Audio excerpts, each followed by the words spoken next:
విజయవాడలో రాష్ట్ర స్థాయి మున్సిపల్ కమిషనర్ల వర్క్ షాప్ నిర్వహించారు. ఈ సమావేశానికి హాజరైన మంత్రి నారాయణ గత ఏడాది కంటే ఈ ఏడాది 500 కోట్లు ఎక్కువగా పన్నులు వసూలు చేసినందుకు గాను మున్సిపల్ సిబ్బందిని ఆయన అభినందించారు.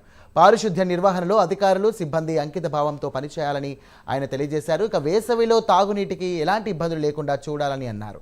అన్నా క్యాంటీన్ల నిర్వహణపై స్పెషల్ ఫోకస్ పెట్టాలని మంత్రి నారాయణ అధికారులను ఆదేశించారు.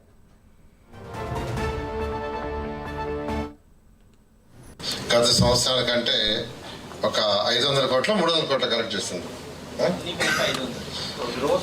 గ్రాస్ 500 crores కలెక్ట్ చేసేందుకు నేను ప్రత్యేకంగా ప్రతి ఒక్కరిని అభినందిస్తున్నాను.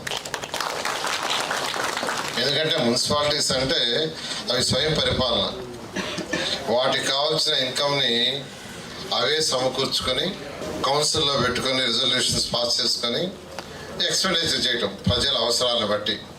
కలెక్షన్స్ లేదే మనం ఏం చేయలేము. ప్రభుత్వం ఎప్పుడు స్టేట్ గవర్నమెంట్ ఎస్టాబ్లిష్మెంట్కి ఇన్ఫ్రాస్ట్రక్చర్కి కొంతవరకు సపోర్ట్ చేస్తారు, కానీ డే టు డే రన్నింగ్కి చిన్న చిన్న ఎస్టాబ్లిష్మెంట్కి ఎక్కడికక్కడ మున్సిపాలిటీస్ చేసుకోవాలంటే ఖచ్చితంగా ట్యాక్సులు రావాలి. నేను మంత్రి అయినా నెల్లూరు నుంచి ఎమ్మెల్యే, నేను ఫస్ట్ అక్కడ కూర్చోగానే ఇక్కడే కమిషనర్ గారు ఉన్నారు సూర్య గారు, నేను ఫస్ట్ కాన్సన్ట్రేషన్ చేసింది కలెక్షన్ మీదే. నిన్న కూడా రివ్యూ చేసి వచ్చాను వాటితోటే.